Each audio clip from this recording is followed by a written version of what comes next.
আজ আমি আপনাদের সাথে আলোচনা করব রাশি অনুযায়ী আপনাদের বিবাহিত জীবন কেমন হবে, অথবা আপনার বিবাহিত জীবন কেমন হওয়ার সম্ভাবনা রয়েছে।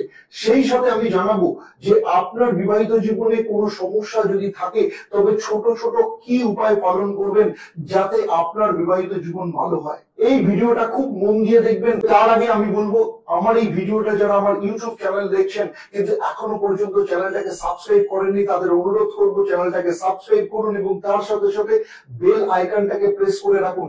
এবং তাহলে চলুন দেখে নিই যে মেষ রাশিতে বিবাহিত জীবন কেমন হওয়ার সম্ভাবনা থাকে। সাধারণভাবে মেষ রাশির বিবাহিত জীবন ভালোই হয়। জেনারেলি দেখা গেছে তাদের যে জীবন সাথী তারা সাধারণত সৎ এবং বুদ্ধিমান হয়। তবে এদের বিবাহিত জীবনে যে সমস্যা আসে তার প্রকৃত কারণ এদের মানসিক অস্থিরতার জন্য। যদি আপনার মেষ রাশি হয় তাহলে কিন্তু মিথুন এবং কন্যা রাশির সাথে বিয়ে না করাই ভালো। যদি আপনার বিবাহিত জীবনে কোনো সমস্যা থাকে তাহলে একটা স্ফটিকের মালা ধারণ করুন, এতে আপনার বিবাহিত জীবনের সমস্যা অনেকটাই নিয়ন্ত্রণে আসবে। বৃষ রাশির ক্ষেত্রে সাধারণভাবে বিবাহিত জীবন অ্যাভারেজ প্রকৃতির হয়। জীবন সাথী এদেরকে ভালোবাসে ঠিকই, কিন্তু বিবাহিত জীবনে মতভেদ বা মত পার্থক্য থাকে। বৃষ রাশির জাতক জাতিকারা ভীষণ সংবেদনশীল হন, অর্থাৎ ভীষণ ইমোশনাল হন। বেশিরভাগ ক্ষেত্রে এই কারণে এদের বিবাহিত জীবনে সমস্যা তৈরি হয়। বৃষ রাশিদের মীন এবং ধনু রাশির সাথে বিবাহ না করাই ভালো। যদি বিবাহিত জীবনে সমস্যা তৈরি হয় তাহলে নিয়মিত হনুমানজির পূজা করুন, তার সাথে হনুমান চল্লিশা পাঠ করুন, এতে আপনার বৈবাহিক জীবন কিন্তু সফলতা আসবে। মিথুন রাশির ক্ষেত্রে বলবো এদের বিবাহিত জীবন সাধারণ প্রকৃতির হয়। বিবাহিত জীবনের সম্পর্ক কিছুটা চড়াই উত্তরায়ের মধ্য দিয়ে চলে। আমার দীর্ঘদিনের অভিজ্ঞতা ও প্রচুর জন্মছক বিশ্লেষণ করে দেখেছি যে মিথুন রাশির জাতক জাতিকাদের জীবন সাথী কোনো না কোনো ভাবে অহংকার প্রকৃতির হয়, যে কারণে এদের মধ্যে কিন্তু সমস্যা তৈরি হয়। যদি আপনি মিথুন রাশি হন তাহলে মেষ এবং বৃশ্চিক রাশির জাতক জাতিকাদের সাথে বিবাহ না করাই শুভ। যদি আপনার বিবাহিত জীবনে কোনো সমস্যা তৈরি হয় তাহলে প্রতিদিন সকালে স্নান করে 1 ঘটি জলের মধ্যে হলুদ মিশিয়ে ভগবান সূর্যের পূজা করুন, এতে আপনার বিবাহিত জীবন সম্পর্ক অত্যন্ত ভালো হবে। চলুন দেখে নিই এবার কর্কট রাশির ক্ষেত্রে।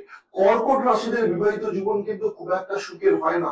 বেশিরভাগ ক্ষেত্রে এদের জীবন সাথীর সাথে খুব একটা মতের মিল হয় না।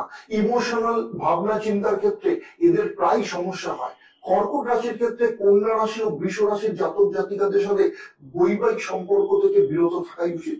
যদি বিবাহিত জীবনে সমস্যা থাকে তাহলে নিয়মিত রূপে শনিদেবের উপাসনা করুন, বিবাহিত জীবন সুখকর করে তুলতে পারে।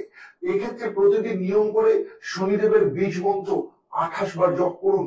ওম প্রাং প্রিং প্রহ স্বাহ শনিশ্চরায় নমঃ।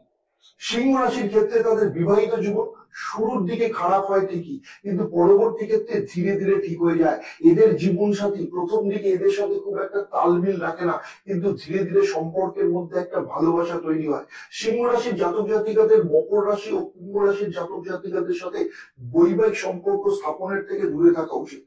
শনিবার দিন কোন গরিব দুঃখীকে এদের নিয়মিত দান করা উচিত এবং সেই সাথে প্রতি শনিবার শনি মন্দিরে গিয়ে কালো তিল যদি দান করে তবে এদের বৈবাহিক জীবন সম্পর্ক তৈরি করার ক্ষেত্রে যথেষ্ট লাভজনক জায়গায় চলে যায়। কন্যা রাশির ক্ষেত্রে বলবো সিংহ রাশির মতো শুরুর দিকেও এদের বিবাহিত জীবন খারাপ থাকে, কিন্তু ধীরে ধীরে বিভিন্ন চেষ্টার মধ্য দিয়ে এদের বৈবাহিক জীবন একটা ভালো জায়গায় পৌঁছায়। এদের জীবন সাথী এদের প্রতি যথেষ্ট ভালোবাসা থাকে, কিন্তু অনেক ক্ষেত্রেই এদের ঠিক মতো সময় দিতে পারে না, যেটা পরবর্তী ক্ষেত্রে একটা বড় সমস্যার আকার ধারণ করে। কন্যা রাশিদের ক্ষেত্রে বলবো কর্কট ও মেষ রাশির সাথে বৈবাহিক সম্পর্ক থেকে বিরত থাকা উচিত। যদি বৈবাহিক জীবনে সমস্যা থাকে তাহলে প্রতিদিন স্নান করে শুদ্ধ বস্ত্রে ভগবান শিবের পূজা করুন ও 28 বার শিব গায়ত্রী পাঠ করুন। ওম তৎপুরুষায় বিদ্মহে মহাদেবায় ধীমহি তন্নো রুদ্র প্রচোদয়াৎ। এবার আসবো তুলা রাশিদের ক্ষেত্রে। তুলা রাশিদের ক্ষেত্রে সাধারণভাবে বৈবাহিক জীবন খুব একটা সুখকর হয় না। এদের জীবনে এদিক ওদিক প্রচুর বিচরণ করে, কখনো সবার সাথে নিজেদেরকে আলাদা করে রাখতে চায়। এর কারণে এদের বিবাহিত জীবনে সমস্যা তৈরি হয়। তবে এদের জীবন সাথী বিভিন্ন পরিস্থিতিতে কিন্তু তালমিল রেখে মানিয়ে চলতে চেষ্টা করে। তুলা রাশিদের ক্ষেত্রে বলবো ধনু এবং মীন রাশিদের সাথে বৈবাহিক সম্পর্ক থেকে দূরে থাকা উচিত। আর যদি বৈবাহিক জীবনে সমস্যা থাকে তাহলে প্রতিদিন দুপুরবেলা স্নান করে সন্ধ্যেবেলায় শুদ্ধ বস্ত্রে 8 বার দুর্গা মন্ত্র জপ করা উচিত। ওম দুম দুর্গায় নমঃ। বৃশ্চিক রাশিদের বিবাহিত জীবন অ্যাভারেজ হয়। এরা এবং এদের জীবন সাথী দুজনেই নিজেদের ক্ষেত্রে ব্যস্ত থাকে, কিন্তু এসবের মধ্যেও বিবাহিত জীবন ঠিকঠাক ভাবে চালিয়ে নেয়। বৃশ্চিক রাশির ক্ষেত্রে মিথুন ও কন্যা রাশিদের সাথে বিবাহ সঠিক নয়। আর যদি আপনার বৈবাহিক জীবনে সমস্যা থাকে তাহলে একমুখী রুদ্রাক্ষ ধারণ করলে কিন্তু বিশেষ ফল লাভ করা যায়।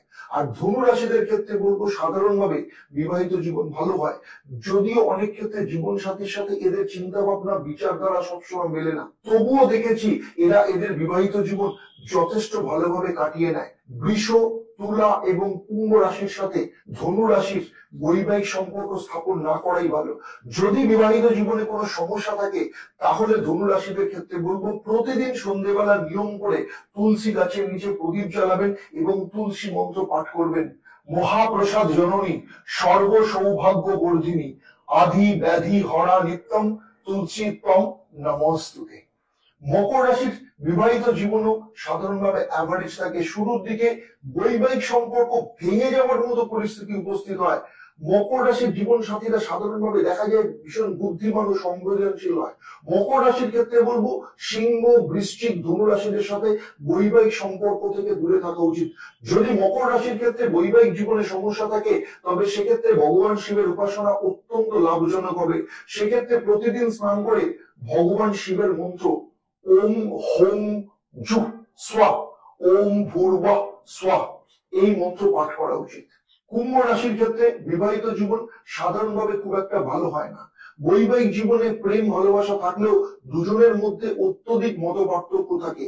কখনো কখনো এদের মানসিক অস্থিরতার জন্য বৈবাহিক জীবনে সমস্যা চলে আসে। কুম্ভ রাশির জাতক জাতিকাদের কর্কট ও সিংহ রাশির সাথে বৈবাহিক সম্পর্ক স্থাপন না করাই ভালো। যদি আপনাদের বৈবাহিক জীবনে যদি কোনো সমস্যা থাকে তাহলে প্রতিদিন ভগবান সূর্যের উপাসনা করুন, আপনাদের ক্ষেত্রে অত্যন্ত লাভজনক হবে। প্রতিদিন সকালে ঘুম থেকে উঠে পূর্ব দিকে মুখ করে ওম সূর্যায় নমঃ 8 বার এই মন্ত্র পাঠ করতে করতে সূর্যদেবের উদ্দেশ্যে জলদান করুন। মীন রাশির ক্ষেত্রে বিবাহিত জীবন ভালো হয়। সাধারণভাবে দেখা গেছে এদের জীবন সাথী বুদ্ধিমান ও সৎ হয়। বেশিরভাগ ক্ষেত্রে আমি দেখেছি মীন রাশির ক্ষেত্রে বৈবাহিক জীবনে যদি কোনো সমস্যা তৈরি হয় তাহলে অন্য কারণ থেকে নয়, সাধারণত বেশিরভাগ ক্ষেত্রে অর্থ সংক্রান্ত কারণের জন্য হয়। মীন রাশির জাতক জাতিকারা বৃষ, তুলা ও কুম্ভ রাশির সাথে বিবাহ অ্যাভয়েড করাই ভালো। যদি বিবাহিত জীবনে সমস্যা থাকে তাহলে প্রতিদিন সন্ধ্যেবেলা নিয়মিতভাবে মা তারার মন্ত্র জপ করা উচিত এবং প্রতি বৃহস্পতিবার নিরামিষ খান, এতে আপনার বিবাহিত জীবন সুখকর হবে। আমি এই পুরো ভিডিওটা জন্ম রাশির উপর ভিত্তি করে আলোচনা করলাম। আপনাদের জন্ম লগ্ন বা জন্ম ছকে নবগ্রহের অবস্থান, হাতের রেখা বা বাস্তুর পজিশন যদি জানা থাকতো তাহলে বৈবাহিক জীবন সম্পর্কে আরো পার্টিকুলার হওয়া যেত।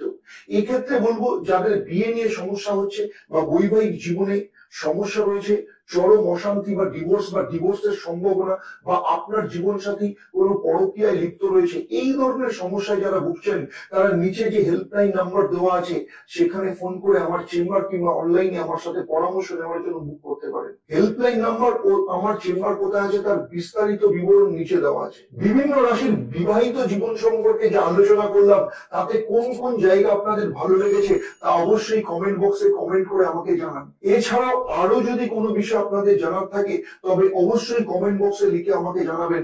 ভবিষ্যতে অবশ্যই আপনাদের বিষয় নিয়ে আমি আলোচনা করব এবং সেই অনুযায়ী ভিডিও তৈরি করব। এবার চলে আসি, তাহলে আজকের মতো বিদায় নিচ্ছি। আবার দেখা হবে পরবর্তী কোনো নতুন ভিডিওতে আপনাদের জীবনের কোনো সমস্যার সমাধান নিয়ে। আপনারা আপনাদের পরিবারের সবাইকে নিয়ে ভালো থাকুন, সুখে থাকুন, শান্তিতে থাকুন ও সুস্থ থাকুন। নমস্কার।